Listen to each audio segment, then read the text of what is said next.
Hi guys, I thought what I'd do is share with you some of the best resources that I've come across in terms of doctrine and doctrine books particularly.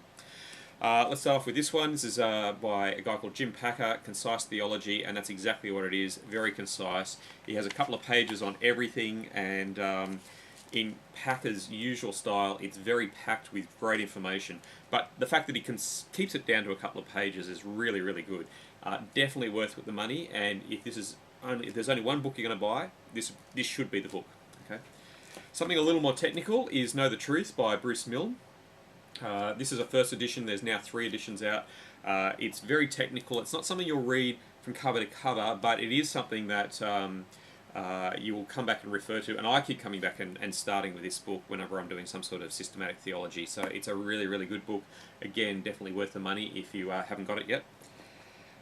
This one came out this year. This is Gary Bashir's and Mark Driscoll. And this book is a lot more readable than Bruce Milne, but it, I think, lacks some of the precision that Milne has. It's, in Driscoll's usual way, very readable, very entertaining, and it has depth in it. But like I said, sometimes I think it lacks some precision.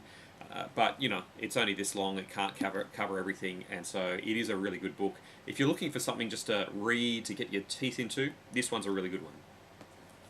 Getting to more technical territory, we've got this. This is by Robert Raymond. This is the kind of book that you'll get from in a Bible college. It's pretty thick. It's very technical, got lots and lots of big words in it and stuff like that. But it's what I love about Raymond is that he shows you from the Bible where he gets a lot of his information from. So he'll exegete the passages that will help him to develop his doctrine. What I'm not so keen about Raymond is that he's a Presbyterian, and sometimes his Presbyterianism comes through very strongly, and that's particularly in the section on church. You can tell that he's really sold on the Presbyterian model of church. And finally, we've got the big granddaddy, Calvin's Institutes.